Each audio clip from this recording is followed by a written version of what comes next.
Shalom Bapak Ibu dan Saudaraku yang saya kasih dalam Tuhan Yesus. Saatnya kita akan mendengarkan kebenaran firman Tuhan.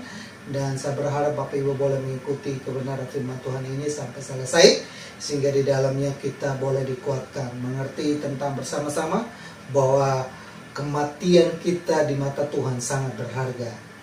Saya belum mau mati, ya. Semua orang juga belum mau mati.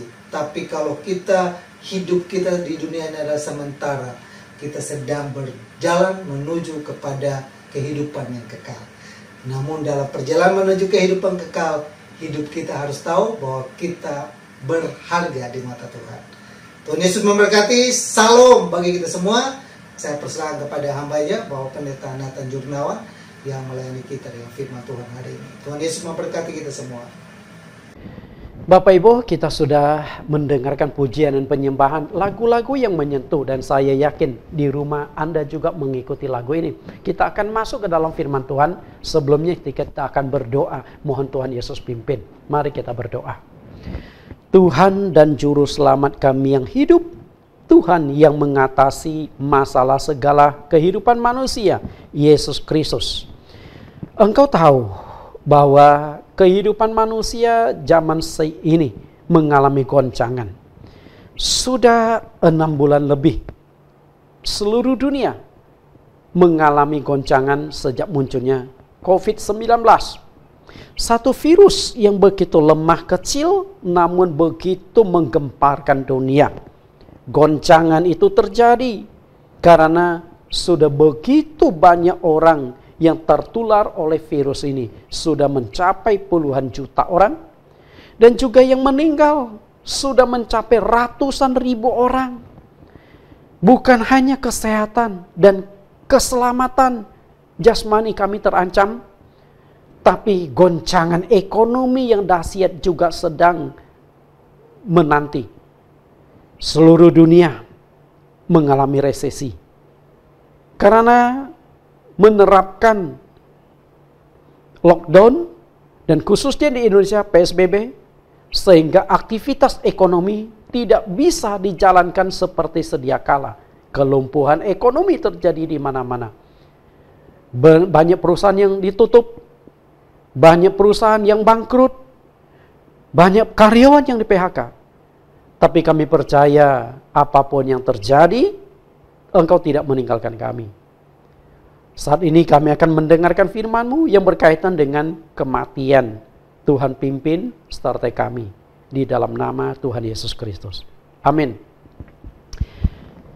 Bapak Ibu yang saya kasihi, saya sudah katakan tadi, tema yang akan kita kupas hari ini adalah satu tema yang sangat tidak populer.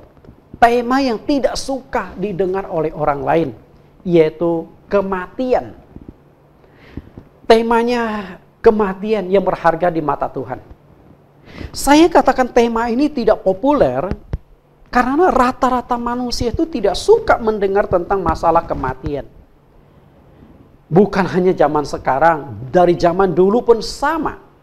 Satu ketika Rasul Paulus khotbah di kota Athena.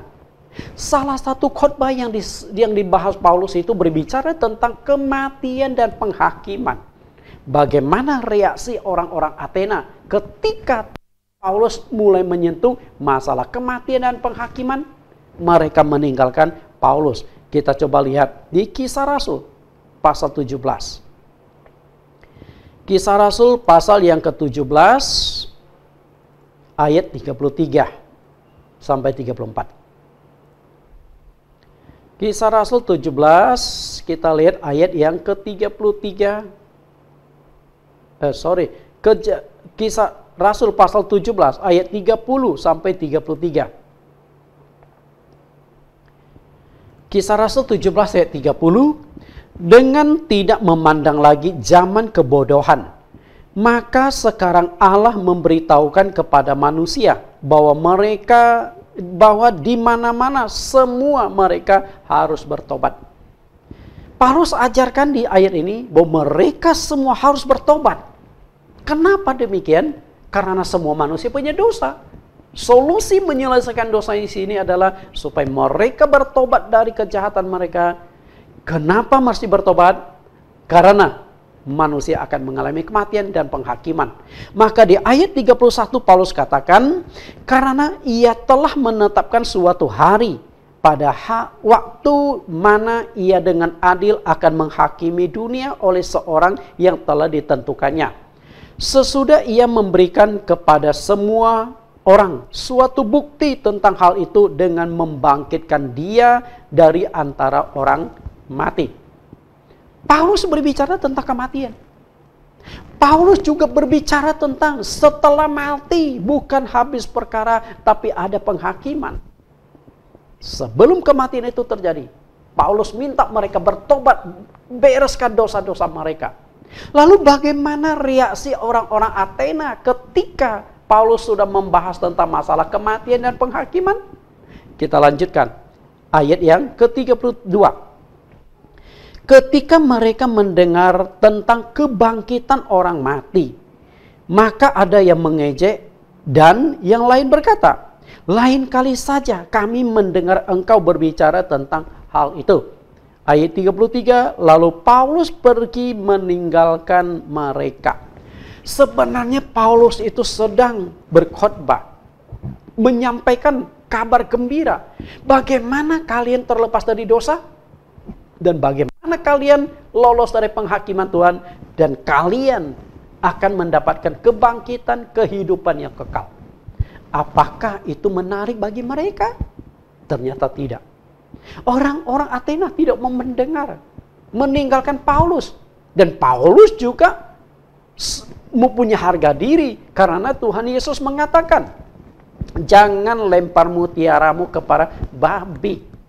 Artinya, jangan berikan sesuatu yang berharga, firman yang berharga, anugerah keselamatan yang begitu berharga bagi orang yang tidak menghargainya. Paulus tinggalkan. Karena itulah kita juga perlu belajar seperti Paulus sebagai seorang pendeta, bahwa jangan terlalu menyampaikan sesuatu yang berharga itu terlalu murah bagi orang yang tidak mau menerima. Kalau orang itu mau menerima, mari kita kejar sampai orang itu percaya Yesus dan dibaptis. Tapi kalau orang itu menanggapinya angin-anginan, tidak mau terima, kita tinggalkan saja. Untuk apa? Karena keselamatan itu terlalu berharga. Masih banyak orang menanti kita untuk diselamatkan, daripada kita habiskan waktu untuk orang yang tidak mau mendengar.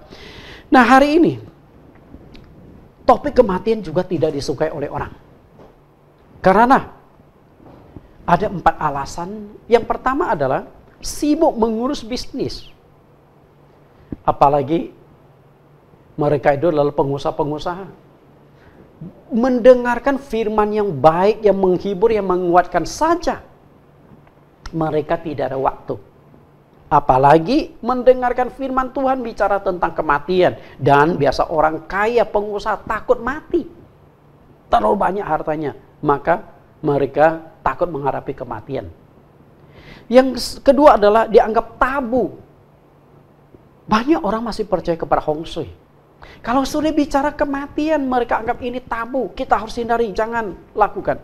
Dan yang keempat, merasa hidup masih panjang. Oh, umurku masih panjang, aku masih muda. Dan yang keempat adalah belum siap untuk mati. Karena belum siap untuk mati, maka mereka tidak mau mendengar. Mungkin topik tentang kematian hanya cocok untuk orang-orang tua. Topik kematian hanya cocok untuk mereka yang lagi sakit parah. Tapi saya ingin katakan kepada Anda, hari ini, kematian itu ada di depan mata kita. Sejak munculnya COVID-19, sejak Januari yang lalu, dunia goncang. Kematian melanda seluruh dunia. Orang yang kena COVID sudah mencapai puluhan juta orang. Dan yang meninggal sudah di atas 600.000 orang di seluruh dunia. Bayangkan. Hanya gara-gara COVID. Dan apakah orang yang meninggal itu orang yang tua-tua, orang yang fisiknya lemah, yang katanya ada background penyakit? Enggak juga. Buktinya banyak dokter-dokter yang sudah meninggal. Dan dokter-dokter yang meninggal itu justru masih muda. Fisik mereka masih sehat. Lalu kenapa bisa meninggal? Bapak Ibu, tiap hari mereka tuh bergumul di rumah sakit. Tiap hari mereka bekerja di rumah sakit. menghirup udara yang ada bakteri, yang ada virus-virusnya. Begitu banyak virus yang masuk ke dalam tubuh mereka tanpa mereka sadari. Walaupun mereka sudah memakai APD, alat pelindung diri, sudah pakai masker, sudah pakai shield muka, sudah pakai baju, alat pelindung diri. Tapi apakah mereka bisa lolos? Virus itu kecil. Virus itu hidup. Akhirnya sudah puluhan dokter yang meninggal. Karena itulah kematian hari ini tuh ada di depan mata kita. Hari ini kita sehat. Dan hari ini kelihatan sehat tidak menjamin kita tidak ada virus di dalam diri kita. Ternyata banyak orang yang tidak ada gejala belakangan ini. Kelihatan sehat-sehat, kelihatan baik-baik. Tahu-tahu kita membawa dampak kepada orang lain yang fisiknya lebih lemah. Apakah kita tahu keluarga kita bebas semua dari virus corona? Kita tidak tes, kita belum tahu. Saya sebagai pendeta, walaupun COVID melanda, tetap harus lakukan pelayanan. Tidak mungkin kalau ada jemaat minta doa, Pak Pendeta, saya lagi di rumah sakit, bantu doa ya, di rumah sakit, lalu kita tolak. Sulit untuk kita tolak. Ada hal-hal tertentu. Bahkan terus berjalan. Gereja kan tidak mungkin berhenti. Kegiatan pelayanan tidak bisa berhenti. Saya saat ini sebagai sekretaris umum dari satu sinode gereja Kristen pelayanan, gereja pelayanan Kristen atau CMC, Christian Ministry Church. Di bawah saya memimpin ratusan pendeta. Dan minggu ini saya harus ke Bandung. Pada minggu yang lalu saya baru pulang dari Surabaya, mentabiskan 2 orang pendeta. Dan minggu ini saya harus ke Bandung lagi, mentabiskan 1 orang pendeta. Apakah aman? Saya juga tidak tahu. Yang penting kita sudah lakukan protokol untuk menjaga diri. Tapi yang namanya virus kita tidak tahu. Sungguh kita tidak tahu. Karena itu Bapak Ibu, kematian itu ada di depan mata dan kematian sesuatu hal yang tidak bisa kita cegah. Kita lihat apa yang dikatakan oleh Raja Salomo tentang masalah kematian ini. Pengkhotbah 8 ayat yang ke-8. Pengkhotbah 8 ayat yang ke-8. Tiada seorang pun berkuasa atas hari kematian. Pengkhotbah 8 ayat 8. Tiada seorang pun berkuasa menahan angin. Dan tiada seorang pun berkuasa atas hari kematian. Tak ada istirahat dalam peperangan dan kefasikan tidak melepaskan orang yang melakukannya. Salomo mengatakan tidak seorang pun berkuasa menahan angin. Siapa yang bisa menahan angin? Kalau angin tidak bisa kita tahan, tidak bisa kita lawan, demikian pula hari kematian. Lalu Salomo katakan lagi tidak ada istirahat dalam peperangan. Apalagi ayat ini sangat-sangat cocok untuk saat ini. Seluruh dunia sedang berperang. Seluruh dunia sedang berperang dan musuh yang dihadapi sama, virus corona. Dan peperangan saat ini bukan peperangan menggunakan kekuatan senjata. Senjata mau canggih apapun, senjata mau hebat apapun, kita nggak bisa lawan virus corona.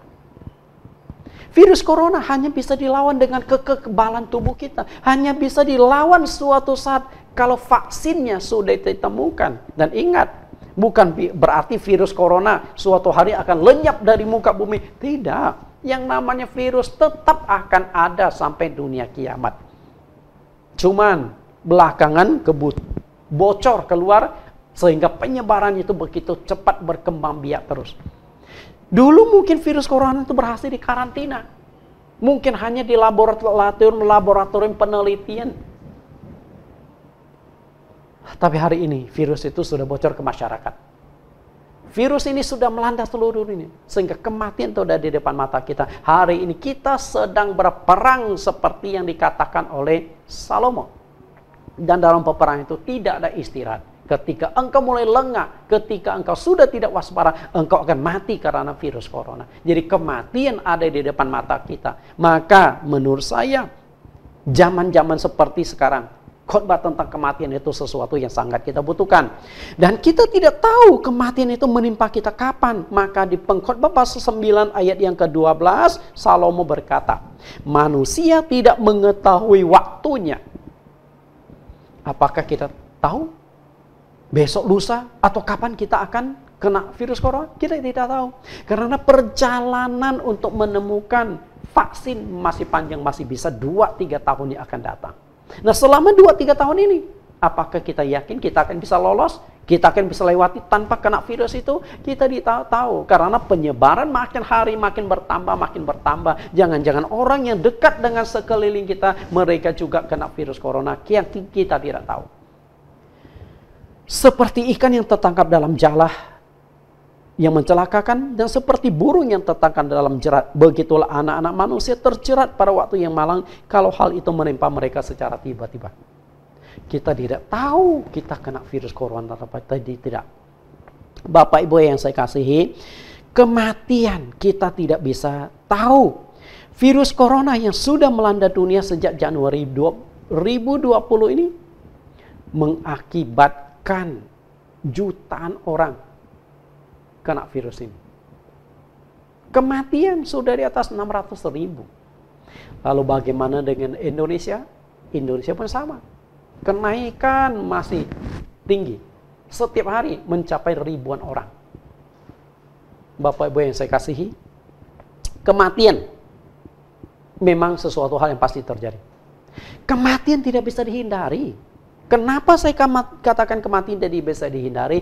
Coba kita lihat apa yang dikatakan oleh penulis Ibrani 9 ayat 27. Ibrani 9 ayat yang ke-27.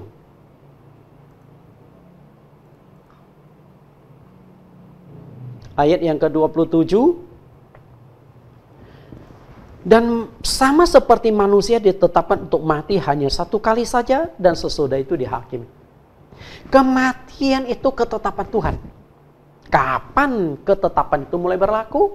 Yaitu sejak nenek moyang kita Adam dan Hawa jatuh dalam dosa. Di dalam Kejadian pasal yang ketiga ayat ke-19, Tuhan berkata, karena engkau dengan berpeluh engkau akan mencari rezeki seumur hidupmu sampai engkau kembali ke dalam debu, karena engkau dari debu dan akan engkau kembali ke dalam debu. Sejak manusia jatuh dalam dosa, hukuman dari dosa itu adalah kematian. Dan ketetapan Tuhan bahwa setiap orang akan mengalami kematian. Hanya cara kematian menimpa setiap orang itu berbeda-beda. Ada orang yang mati karena penyakit. Ada orang yang mati karena kecelakaan. Ada orang yang mati karena dibunuh orang. Ada orang yang mati karena bunuh diri. Dan ada juga yang mati karena binatang atau serangga berbisa. Ular, kelajengking, macam-macam hewan yang bisa juga membunuh orang. Bapak Ibu yang saya kasih. Dan kematian yang saat ini sedang melanda seluruh dunia, membuat heboh dan kepanikan itu adalah kematian karena virus corona. Jadi kematian ada di depan mata dan kita tidak tahu. Bapak Ibu yang saya kasihi di dalam Tuhan Yesus. Walaupun semua orang itu pasti mati. Namun apakah kematian kita berharga atau berharga di mata Tuhan atau tidak? Itu yang perlu kita perhatikan, bahkan kita perjuangkan. Jika kita tahu bahwa kita akan mengalami kematian, kita meninggal, berharga di mata Tuhan atau tidak. Nah, hari ini kita akan lihat bagaimana sih kematian itu berharga di mata Tuhan atau tidak.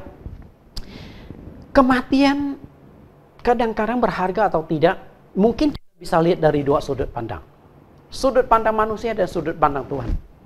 Kematian yang berharga menurut sudut pandang manusia, belum tentu kematian itu berharga menurut sudut pandangnya Tuhan. Ada 3 kriteria penentu kematian berharga di mata manusia. Pertama, jika perkabungan itu dihadiri banyak pejabat, orang-orang penting, atau banyak sekali orang yang hadir, kematian itu menjadi semacam pesta dan banyak menyajikan makanan yang enak dan mahal-mahal. Bahkan pulang pun masih ada yang bisa bungkus. Kalau yang datang banyak orang penting, banyak makanan. Dianggap kematian itu berharga di masyarakat. Wah, hebat ya orang terkenal Atau yang kedua, jika banyak karangan bunga yang dikirim. Hari ini mungkin berharga atau tidak di masyarakat kematian seseorang bukan ditentukan oleh kehadiran. Saya baru kehilangan seorang teman yang cukup dekat dengan saya, Bapak Joni. Beliau kemarin meninggal. Dan saya sebagai rekannya. Dan saya sebagai pendetanya. Tidak bisa antar ke pemakaman. Karena pagi dia masuk rumah sakit, siangnya sekitar jam 9 sudah meninggal. Kena serangan jantung. Dan kena serangan jantung karena sesak napas, lalu rumah sakit memperlakukan dia sebagai pasien COVID. Padahal itu serangan jantung. Ya, hanya karena sesak napas. Dan orang yang jantung juga sesak napas. Dan akhirnya setelah itu langsung dikuburkan pada hari itu juga. Dan saya tidak keburu ke pemakaman. Karena istrinya memberitahukan saya waktu mereka sudah di dalam perjalanan di tol. Memang paginya istrinya sempat menghubungi saya minta bantu doa. Saya pikir, oke, kita bantu doa. Mungkin tidak parah. Ternyata meninggal. Bapak Ibu saya kasih. Hari ini banyak orang hebat, orang penting meninggal. Orang hanya kirim karangan bunga. Tidak mau hadir. Takut. Okay? Dan kalau hadir pun tidak bisa tertutur banyak orang. Karena kita harus menjaga protokol. Jaga jarak dan sebagainya. Lalu yang ketiga, jika banyak orang yang menangis, dia anggap kematian itu berharga. Pasangan hidupnya menangis, anak menantu menangis, cucu menangis. Semakin banyak orang menangis, dia anggap ini orang baik. Kematian itu semakin berharga. Maka tidak heran. Zaman dulu, di RRC itu ada penangis bayaran. Kenapa ada penangis bayaran? Karena ada orang-orang kaya yang punya gengsi. Jadi dia bayar orang-orang supaya menangis di perkampungan tersebut. Supaya dilihat orang, wah yang menangis banyak orangnya, pasti ini orang baik, orang yang berharga. Bapak Ibu saya kasih, nah itu menurut mata dunia orang-orang yang berharga kematiannya. Tapi di mata Tuhan bukan seperti itu.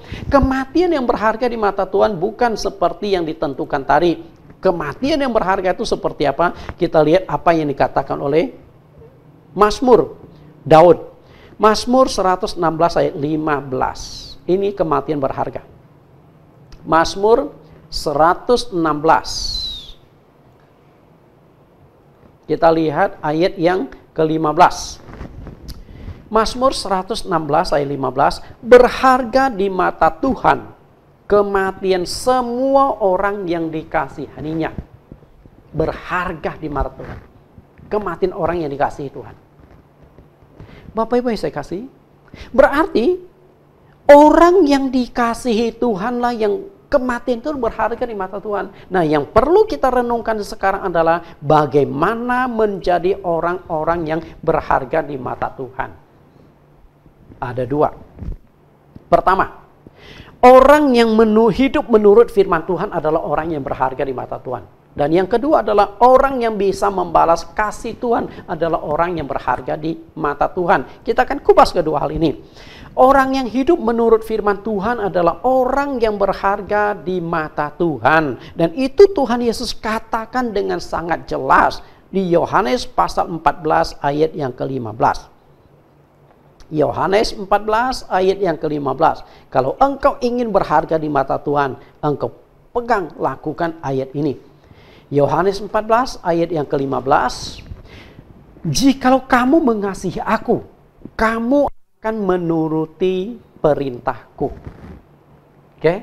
Kemudian ayat 16 Tuhan janjikan, dan aku akan meminta kepada Bapa dan ia akan memberikan kepadamu seorang penolong yang lain supaya ia menyertai kamu selama-lamanya. Kemudian ayat yang ke-21. Ayat 21, barang siapa memegang perintahku dan melakukannya, dialah yang mengasihi aku. Dan barang siapa mengasihi aku, ia akan dikasihi oleh Bapa-Ku. Dan aku pun akan mengasihi dia dan akan menyatakan diriku kepadanya. Mazmur Daud tadi mengatakan, orang yang dikasihi Tuhan, kematian orang yang dikasihi Tuhan adalah kematian yang berharga. Dan Yesus katakan bagaimana cara engkau supaya dikasihi Tuhan. Caranya adalah engkau hidup sesuai dengan firman Tuhan. Engkau hidup dengan tuntunan firman Tuhan. Maka kematianmu akan menjadi orang yang berharga. Bukan hanya kematian. Dan hidup kita juga akan menjadi orang yang berharga. Firman Tuhan. Hidup kita ketika kita taat pada firman Tuhan. Artinya kita sudah hidup sesuai dengan rencana dan kehendak Tuhan. Dari mana saya tahu bahwa hidup saya sekarang diperkenan Tuhan atau tidak? Dari mana tahu? Satu-satunya cara untuk kita ketahui hidup kita berkenan di hadapan Tuhan atau tidak adalah kita hidup sesuai dengan firman Tuhan. Karena firman Tuhan itu adalah Tuhan sendiri. Yohanes 1 ayat 1, pada mulanya firman, firman itu bersama-sama dengan Tuhan dan firman itu Tuhan. Maka ketika kita hidup sesuai dengan firman Tuhan, maka kita hidup di dalam Tuhan, Tuhan di dalam kita. 2 Timotius pasal 3 ayat 15 sampai 17, kita lihat manfaat dari firman Tuhan. 2 Timotius pasal 3 ayat 15 sampai ayat yang ke-17. Ayat 15. Ingatlah juga bahwa dari kecil engkau sudah mengenal kitab suci yang dapat memberi hikmat kepadamu dan menuntun engkau kepada keselamatan oleh iman kepada Kristus Yesus. Ini adalah perkataan Paulus kepada seorang pelayan muda, Timotius. Dari kecil dia sudah mengenal kitab suci. Artinya dari kecil dia sudah mengenal dan membaca kitab suci. Tentu kitab suci yang dibaca oleh Timotius adalah kitab suci Perjanjian Lama. Kebetulan Timotius ini punya ibu dan punya nenek yang punya iman yang sangat bagus, yang menuntun Timotius untuk dekat dengan Tuhan melalui kitab suci. Lois dan Eunike, nenek dan ibunya adalah orang yang beriman kepada Tuhan.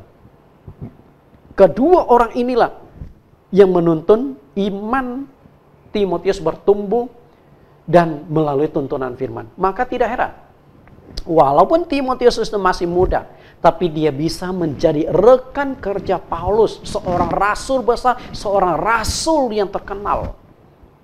Tentu tidak mudah bisa menjadi rekan kerja Paulus kalau dia tidak memiliki akhlak yang baik, kalau dia tidak memiliki iman yang baik, kalau dia tidak memiliki pemahaman yang lumayan dalam terhadap Alkitab, nggak mungkin jadi rekan kerja Paulus. Karena itu dari kecil sudah belajar kitab suci. Lalu manfaat kitab suci itu apa? Di ayat yang ke-15 sudah dikatakan memberikan hikmat dan juga menuntun kita menuju pada keselamatan. Okay? Tapi itu berkaitan dengan keselamatan. Lalu bagaimana hidup di dunia? Ayat 16. Segala tulisan yang diilhamkan Allah memang bermanfaat untuk mengajar, untuk menyatakan kesalahan, untuk memperbaiki kelakuan, dan untuk mendidik orang dalam kebenaran. Dengan demikian, tiap-tiap manusia kepunyaan Allah diperlengkapi untuk setiap perbuatan yang baik. Firman Tuhan bermanfaat untuk mengajar kita.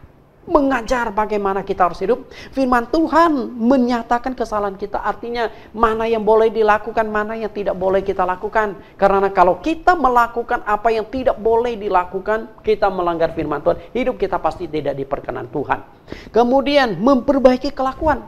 Jika kita sudah menyimpang, bagaimana firman Tuhan membelokkan, mengarahkan kita kembali hidup sesuai dengan firman Tuhan. Dan juga kita dituntun untuk menjadi orang yang benar. Alkitab adalah penuntun. Karena orang yang berharga di mata Tuhan adalah orang yang hidup sesuai dengan tuntunan firman Tuhan. Terlebih lagi, di Yohanes pasal yang kelima ayat 39 sampai 40, firman Tuhan itu adalah autobiografinya Yesus Kristus. Semakin banyak Bapak Ibu membaca firman Tuhan, semakin Bapak Ibu mengenal Tuhan Yesus. Firman Tuhan itu ibarat sesuatu yang kita masukkan ke dalam tubuh kita. Semakin banyak ayat-ayat firman yang kita masukkan ke dalam otak, semakin banyak Tuhan berada di dalam diri kita. Semakin sedikit ayat, semakin sedikit Tuhan tinggal di dalam diri kita. Karena firman itu adalah Tuhan sendiri. Tapi bukan berarti firman itu hanya kita jadikan sebagai pengetahuan. Tapi firman itu benar-benar kita resapi, benar-benar kita hidup di dalam firman. Maka hidupmu pasti berharga di mata Tuhan. Karena itu Tuhan Yesus menjanjikan, kalau engkau melakukan perintahku, aku akan minta kepada Bapa dan dia akan memberikan seorang penolong kepadamu dan dia akan menyertai engkau. Apakah Roh Kudus menyertaiku? Apakah Roh Kudus menyertaimu? Jika engkau hidup berkenan di hadapan Tuhan, Roh Kudus itu pasti menyertai hidupmu. Bapak Ibu yang saya kasihi. Nah, jika Bapak Ibu sendiri malas baca Alkitab, bagaimana firman Tuhan bisa tinggal di dalam hati kita? Bagaimana kita tahu firman Tuhan itu bisa menuntun kita hidup sesuai dengan kehendak Tuhan? Satu-satunya cara agar hidup kita berharga, hidup kita berkenan di hadapan Tuhan adalah firman Tuhan harus ada di dalam diri kita. Sehingga kita tahu mana yang boleh dilakukan, mana yang tidak boleh dilakukan. Kalau hidupmu di dunia berharga di mata Tuhan, karena hidupmu sesuai dengan firman Tuhan, pasti kematianmu juga berharga di mata Tuhan. Lalu yang kedua, orang yang berharga di mata Tuhan, yang kematiannya berharga di mata Tuhan adalah orang yang bisa membalas kasih Tuhan. Kita coba lihat kembali apa yang dikatakan oleh Raja Daud di dalam Mazmur pasal 116 tadi. Mazmur 116.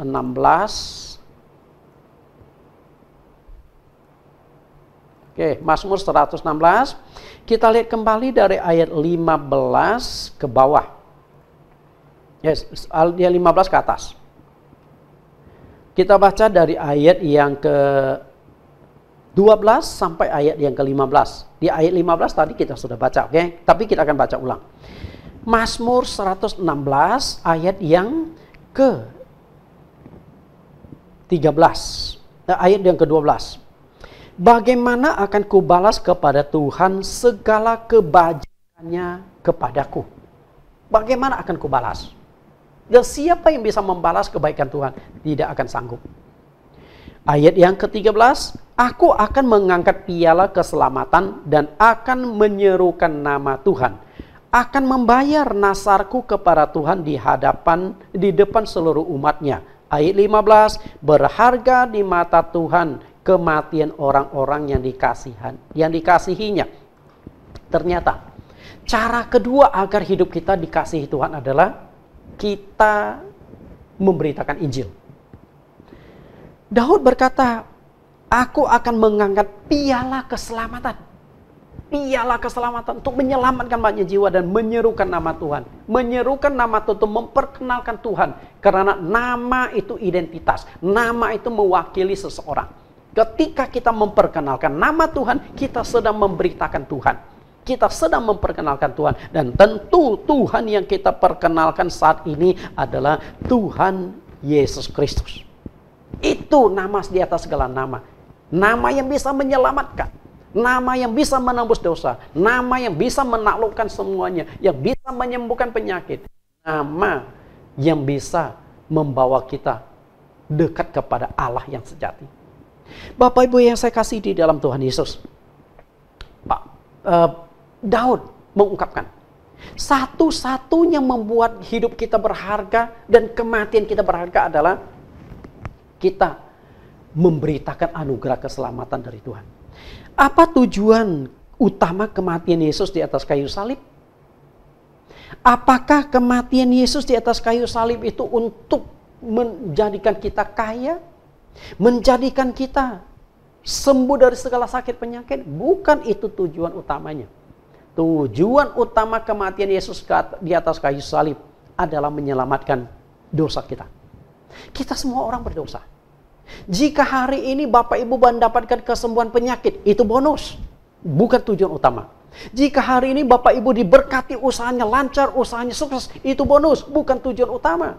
Jika hari ini semua masalah kesulitanmu teratasi karena kuasa Yesus, itu bonus. Bukan tujuan utama.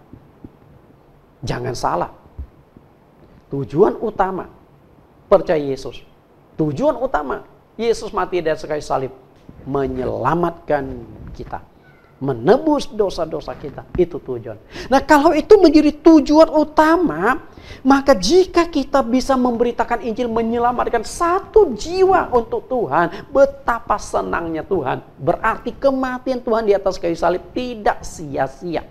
Kematian Yesus Kristus sudah kita bayar dengan jiwa-jiwa yang kita bawa kepada Tuhan. Di Alkitab mengatakan, satu jiwa saja bertobat akan membuat sorga goncang. Lihat Lukas pasal yang ke-15. Lukas pasal yang ke-15.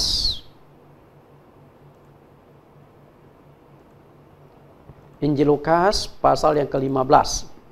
Kita lihat ayat yang ke-7 dan ayat yang ke-10. Ayat yang ke-7. Aku berkata kepadamu, demikian juga akan ada sukacita di sorga karena satu orang berdosa yang bertobat. Lebih daripada sukacita karena 99 orang benar yang tidak memerlukan pertobatan. Ayat yang ke-10.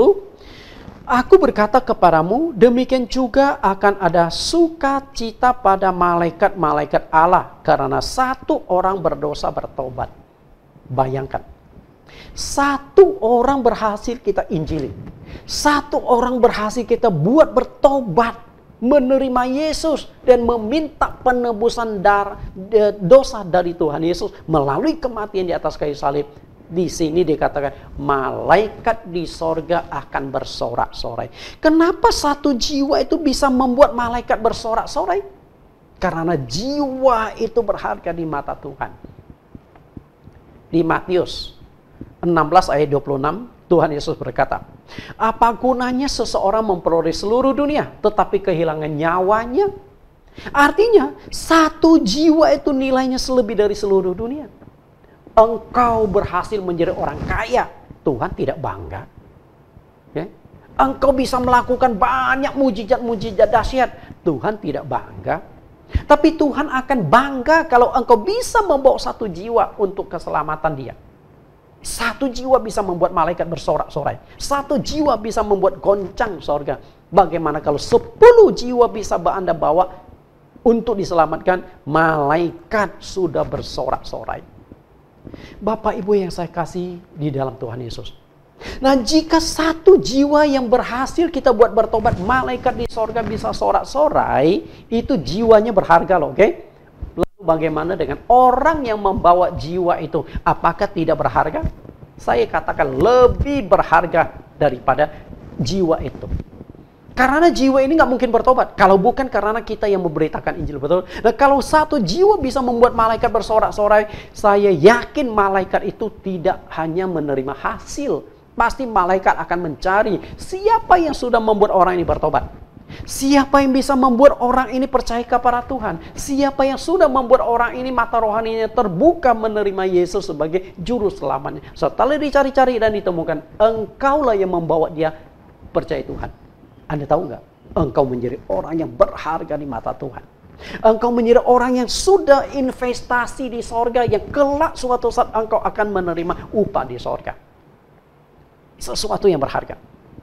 Di Alkitab ada seorang yang mengalami kematian. Tapi kematian itu sangat berharga di mata Tuhan.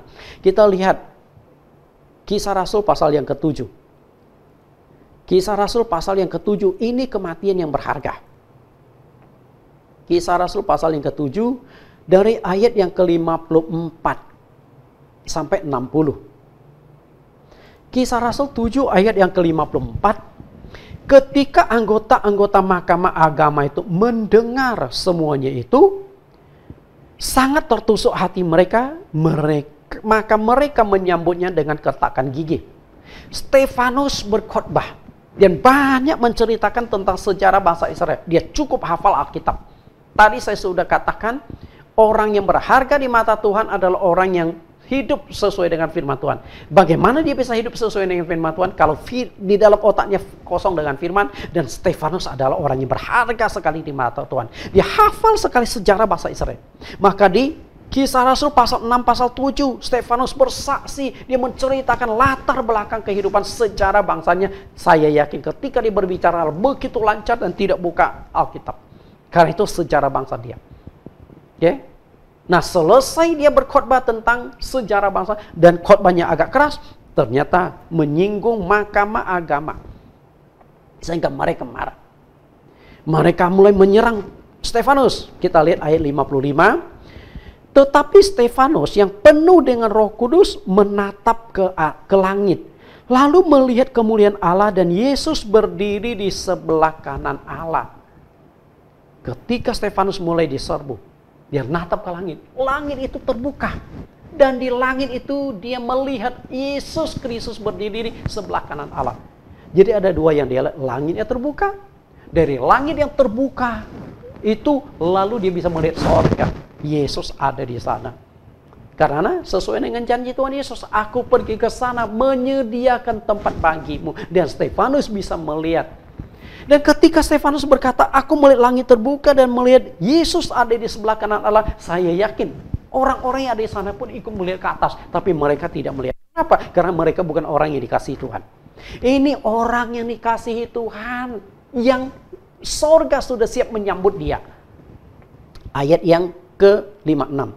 Lalu katanya, sungguh aku melihat langit terbuka dan Anak manusia berdiri di sebelah kanan Allah. Dia berkata, sungguh ini bukan karangan, benar-benar aku melihat.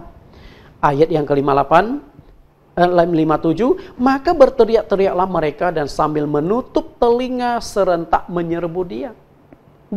Ketika dia berkata, aku melihat langit terbuka dan Yesus ada di sebelah kanan Allah, bukan membuat mahkamah agama dan orang-orang Yahudi saat itu senang. Tidak, karena mereka memang tidak suka Yesus, makanya dibunuh, disalibkan. Apalagi Yesus dianggap menghina Allah, menyamakan dirinya dengan Allah. Karena Yesus pernah berkata, aku anak Allah, mereka anggap itu penghinaan kepada Allah. Bagaimana kisah selanjutnya ayat 58. Mereka menyeret dia keluar kota lalu melemparinya. Dan saksi-saksi meletakkan jubah mereka di depan kaki seorang anak muda yang bernama Saulus. Sedang mereka melempari, Stefanus berdoa. Katanya, ya Tuhan Yesus, terimalah rohku. Sambil berlutut ia berseru dengan suara nyaring. Tuhan, janganlah tanggungkan dosa ini kepada mereka. Dan dengan perkataan itu meninggallah ia. Bapak Ibu yang saya kasih. Kematian Stefanus adalah kematian yang sangat-sangat berharga di mata Tuhan. Bagi manusia, dia mati dibunuh. Tapi bagi Tuhan, dia adalah pahlawan. Malaikat di sorga yang sudah bersorak-sorai karena banyak jiwa yang dituntut oleh Stefanus mengenal Tuhan. Sudah siap menyambut kedatangan Stefanus dengan pesta pora. Bapak Ibu saya kasih. Dan kematian Stefanus itu semakin berharga. Ketika dia meninggal, ada satu anak muda. Melalui kematian Stefanus, akhirnya dia bertobat. Siapa dia? Saulus. Siapa yang sanggup menginjili Saulus? Siapa yang berani menginjili Saulus? Boro-boro menginjili Saulus. Mengaku di depan Saulus, aku pengikut Yesus saja, nyawamu terancam. Karena Saulus banyak melakukan penganiayaan kepada orang Kristen. Ditangkap, dibunuh, disiksa, dipenjarakan. Oke, Bapak Ibu saya kasih. Tapi di ayat yang ke-58 yang kita baca tadi, ketika orang-orang yang melempar Stefanus dengan batu-batu, Saulus yang menjadi algojonya. Dia yang menjaga pakaian para algojo tersebut. Saulus setuju. Stefanus mati dibunuh dan dia dukung. Siapakah Saulus itu? Dia mempunyai hubungan yang sangat dekat dengan anggota mahkamah agama. Dan kemungkinan Saulus itu adalah salah satu pengurus di mahkamah agama itu. Dan mahkamah agama itu justru yang menjatuhkan hukuman mati kepada Yesus Kristus. Karena itu di Kisah Rasul pasalnya ke-9. Menceritakan pertobatan Saulus, dia berhasil mendapatkan surat kuasa dari mahkamah agama yang akan dia bawa ke pejabat di kota Damsyik bahwa aku dapat kuasa agar orang-orang Kristen di sini dianiaya, disiksa. Dan saat itulah dia bertobat. Dan setelah Saulus bertobat, Bapak Ibu tahu nggak? Dia selalu membawa nama Stefanus ke dalam pelayanan dia. Dia menceritakan bahkan saat kematian Stefanus itu sangat berkesan kepada Paulus. Coba kita lihat Kisah Rasul 22 ayat 20. Kisah Rasul pasal 22 ayat yang ke-20. Di dalam Kisah Rasul ada 3 kali mencatatkan pertobatan Saulus. Kenapa 3 kali mencatatkan pertobatan Saulus? Karena pertobatan Saulus itu sangat fenomenal. Dan Saulus menjadi seorang rasul yang sangat berharga di mata Tuhan. Karena banyak menulis kitab suci, banyak melakukan pelayanan, banyak mentobatkan orang. Kisah Rasul pasal yang ke-22 ayat 20. Dan ketika darah Stefanus, saksimu itu ditumpahkan, aku ada di situ dan menyetujui perbuatan itu, dan aku menjaga pakaian mereka yang membunuhnya. Detik-detik kematian Stefanus itu sangat terekam di dalam otaknya Paulus. Sehingga kemanapun dia bersaksi, dia menceritakan bagaimana Stefanus mati. Aku yang mendukung. Tapi sekarang baru aku tahu kenapa Stefanus berani mati. Dan aku pun berani mati untuk Tuhan karena aku sudah mengenal Tuhan. Makanya di dalam kitab Filipi, Paulus berkata, hidupku adalah untuk Kristus, matiku pun adalah untuk Kristus. Hidupku adalah untuk Kristus, mati adalah keuntungan. Hidup mati untuk Tuhan. Okay? Dan bukan hanya Stefanus yang berharga di mata Tuhan kematiannya. Kematian Paulus pun akhirnya menjadi berharga di mata Tuhan. Gara-gara bisa memenangkan satu jiwa dan akhirnya banyak jiwa-jiwa baru yang dimenangkan untuk Tuhan. Hari ini pun sama. Bapak Ibu mungkin menangkan satu jiwa. Dan kita nggak tahu bagaimana selanjutnya Tuhan memakai jiwa yang Anda menangkan. Bisa saja makin banyak jiwa yang dimenangkan untuk engkau. Bapak Ibu yang saya kasihi, saya seorang hamba Tuhan. Sebelum jadi hamba Tuhan, saya juga jemaat biasa. Saya beritakan Injil. Waktu saya sekolah di SMA, ada 20 jiwa lebih teman-teman sekolah saya di sekolah itu saya bawa. Dan hari ini, ada yang sudah jadi pengurus gereja, ada yang jadi diaken, aktif di gereja. Karena itu saya menangkan satu jiwa. Dan ada beberapa pendeta yang berhasil saya injil, yang jemaat yang saya injilin bahkan sekarang sudah menjadi pendeta.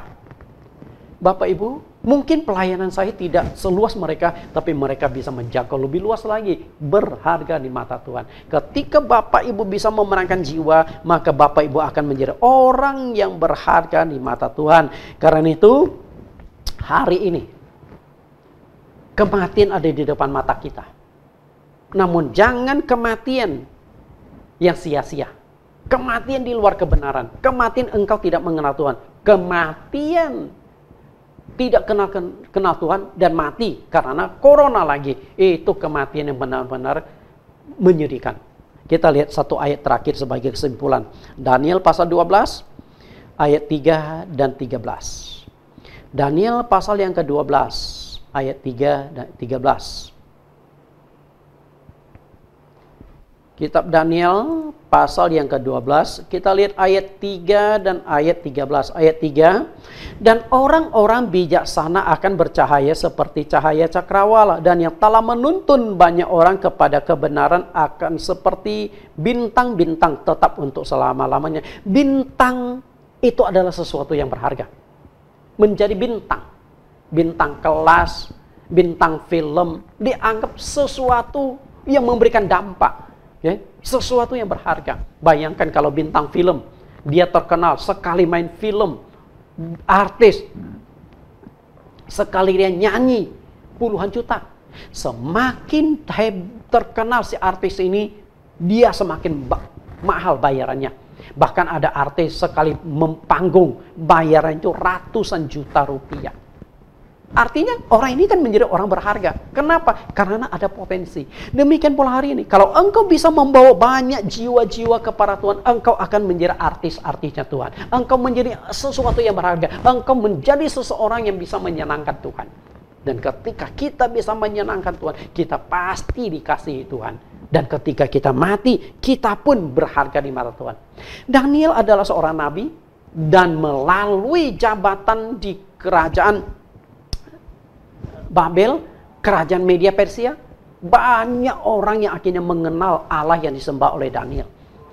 Okay? Karena banyak orang mengenal Allah melalui Daniel, maka Daniel itu juga berharga. Sehingga Tuhan berkata kepada Daniel di ayat 13, tetapi engkau pergilah sampai tiba akhir zaman, dan engkau akan beristirahat dan akan bangkit untuk mendapat bagianmu pada kesudahan zaman. Istirahatlah. Nanti engkau akan bangkit dan engkau akan dapat upah karena engkau sudah memenangkan banyak jiwa. Bapak Ibu yang saya kasih di dalam Tuhan, di zaman COVID ini, setiap saat bisa meninggal. Orang-orang yang mungkin kita kenal kemarin, apakah mereka sudah percaya Yesus? Kalau belum, mari kita manfaatkan momen yang sangat penting ini, memenangkan jiwa. Walaupun kita mungkin tidak bisa lakukan secara langsung, tetapi kita bisa lakukan secara online. Kita bisa kirim WhatsApp, kita bisa kirim video-video khotbah. Saya banyak khotbah-khotbah di video. Dan banyak orang yang menonton. Saya rindu kebenaran itu semakin diberitakan. Mungkin saya tidak bisa ke Amerika, tidak bisa ke Eropa, tidak bisa ke RRC. Tapi khotbah saya bisa ditonton di seluruh dunia. Khotbah-khotbah di YouTube saya bisa di-download sampai di Afrika. Kerinduan saya adalah saya tidak bisa menjangkau mereka secara langsung, tetapi melalui video-video khotbah, video-video pengajaran, saya rindu agar mereka tuh mengenal kebenaran, mengenal Tuhan Yesus, sehingga kematian mereka juga kematiannya berharga. Tuhan Yesus memberkati. Semoga firman Tuhan ini menuntun kita menjadi orang yang berharga di mata Tuhan. Dan hidup kita berharga, mati kita pun pasti berharga di mata Tuhan. Dengan demikian, hidupmu di dunia bukan hanya numpang lewat, tapi hidup yang punya makna, hidup yang punya harga. Tuhan Yesus berkati. Kita tundukkan kepala kita, kita berdoa. Tuhan dan Juru Selamat yang hidup, terima kasih kami sudah mendengarkan kebenaran firman-Mu pada saat ini. Semoga kebenaran ini membuat kami mengerti bagaimana kami menjalani hidup. Agar hidup kami berharga di mata-Mu dan kematian kami juga berharga di mata-Mu. Mau atau tidak mau, suka atau tidak suka, kematian merupakan topik yang sangat penting untuk kami bahas pada saat ini. Karena kematian ada di depan mata kami. Kematian ada di hadapan kami. Mungkin bisa menimpa kami, menimpa orang-orang dekat kami, menimpa tetangga kami, rekan kerja kami. Karena virus corona telah membuat banyak sekali korban. Sudah puluhan ribu jiwa yang korban karena virus corona. Semoga Tuhan tetap melindungi kami, memakai kami, supaya membawa banyak jiwa yang dimenangkan untuk Engkau. Terima kasih Tuhan. Demikian doa permohonan kami dalam nama Tuhan Yesus Kristus. Amin. Ya Bapak Ibu dan Saudaraku yang saya kasihi dalam Tuhan Yesus, kita sudah mendengarkan kebenaran firman Tuhan dan saya percaya kita semua sudah mengerti bersama bahwa kematian kita sangat berharga di mata Tuhan. Seperti Stefanus, kematiannya dia bisa melihat langit terbuka, Yesus duduk sebelah kanan Allah. Yesus berkata, aku tinggal sesaat lagi dan aku akan kembali kepadamu. Aku pergi kepada Bapa dan menyediakan tempat bagimu. Kalaupun nanti satu saat kita meninggal, kita ada di tempat yang disediakan Tuhan Yesus buat kita. Amin ya. Maka kita tadi sudah dengar bahwa tujuan utama Tuhan menciptakan kita dan menyelamatkan kita adalah kita harus pergi menyelamatkan jiwa. Jiwa itu sangat berharga Bapak Ibu. Tadi Bapak Pendeta Nathan sudah jelaskan bahwa satu jiwa di surga itu, satu jiwa itu bisa mengguncangkan surga. Mau mengguncangkan surga supaya semua surga, malaikat surga semua bersorak muliakan nama Tuhan. Selamatkan istrimu, selamatkan suamimu, selamatkan anak-anakmu, selamatkan orang tuamu, selamatkan kakak adikmu, sepupumu, sanak saudaramu. Doakan mereka terus. Ya, tetap kita nggak usah perlu pikir saya udah ngajak ke gereja pakai, saya sudah nginjilin dia juga. Kita tetap berdoa. Kita sudah sampaikan firman Tuhan, kita doakan saja, serahkan. Satu saat Tuhan sendiri menuntun dia, temukan Yesus dalam hidupnya. Bapak Ibu yang saya kasih, kita percaya bahwa kematian kita berharga karena kita telah melakukan amanat agung Tuhan Yesus dalam hidup ini. Tuhan menghargai itu dan Tuhan menyediakan mahkota buat kita. Kiranya firman Tuhan ini memberkati kita dan kami mengucapkan terima kasih kepada Bapak Pendeta Nathan Jurnawan buat pelayanan firman Tuhan hari ini dan juga buat semua yang ada. Kita yang sudah menyaksikan live streaming kami hari ini. Tuhan Yesus memberkati. Jemaat Tuhan di GBI WC Latu Manten, Tuhan Yesus memberkati. Yang menyaksikan di Facebook, yang menyaksikan di channel YouTube baik yang di Camp maupun di GBI WC Latu Manten, semua diberkati Tuhan. Amin. Tidak ada satupun yang saya selalu berdoa buat kita agar kita selalu aman dalam pemeliharaan Tuhan. Mari kita satu hati dan kita akhiri ibadah kita di siang hari ini. Bapa kami dalam surga, dalam nama Tuhan Yesus, kami bersyukur Bapa dan kami berterima kasih bahwa Engkau begitu baik dan sayang kepada kami. Kasih kemurahan-Mu, kebaikan-Mu menuntun kami sampai hari ini. Lewat kebenaran firman-Mu kami boleh mengerti bersama bahwa Engkau begitu menghargai kami. Kematian di dalam Engkau kami sangat berharga kematian kami di mata-Mu. Oleh karena itu berkati kami semua yang sudah mendengarkan kebenaran firman-Mu. Meteraikan itu dan ajari kami untuk melakukan. Kami terus mau menjaga hidup ini, hidup benar di hadapan-Mu, mau menginjil, mau melakukan penjangkauan jiwa-jiwa buat orang-orang yang belum kenal Engkau. Tuhan berkati kami, Tuhan mampukan kami. Kamu berdoa secara khusus buat sidang Jumatmu di GBI Double Selatu Menteng. Dimanapun mereka berada di siang hari ini dalam menyaksikan ibadah live streaming hari ini. Tuhan kenal kehidupan mereka, Tuhan kenal pergumulan mereka, Tuhan kenal rumah tangga mereka, Tuhan kenal kesehatan mereka, dan Tuhan tahu persis bisnis dan usaha dan pekerjaan yang mereka sedang kerjakan. Kamu hanya bisa berdoa buat mereka Bapa bila topang tangan-Mu. Dan kami berdoa dari tempat ini, dan mereka melihat kami, menyaksikan kami ketika angkat hati mereka, ketika mereka iman mereka tumbuh, kami berdoa dan Tuhan menyatakan kuasa Tuhan dalam nama Yesus. Yang lemah Tuhan kuatkan, yang sakit Tuhan hiburkan, yang susah Tuhan berikan pengharapan yang baru dalam kehidupan mereka. Tuhan selalu membuka jalan-jalan yang baru bagi mereka. Mereka yang saat ini Bapa terbaring di rumah sakit karena sakit penyakit, jamah dan sembuhkan dalam nama Yesus.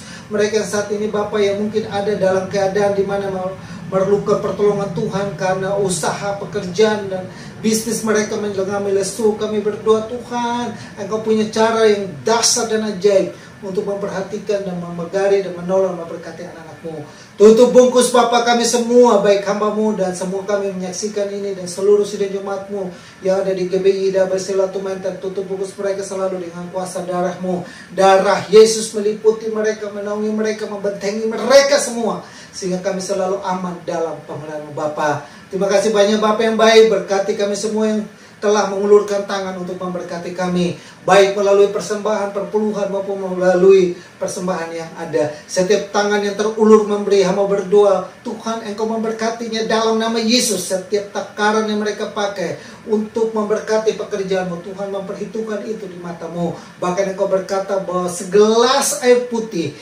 mereka berikan bagi hamba-Mu adalah satu kehormatan dan upahnya besar di surga. Ketika mereka memberi dengan iman dan harapan kepada-Mu, mereka memberi dengan mengasihi Engkau, mereka memberi karena mereka percaya bahwa Tuhan Allah sanggup melipat gandakan berkat dalam kehidupan mereka. Setiap tangan yang terulur memberi, hamba berdoa dan memberkati mereka dalam nama Yesus. Bahkan yang tidak terulur memberi pun tetap Tuhan berdoa, kami berdoa diberkati senantiasa hidup mereka, keluarga mereka, rumah tangga mereka diberkati, agar kami selalu aman dalam pengerahan-Mu, dalam berkat-Mu, dalam naungan-Mu, dalam pelindungan-Mu Bapa.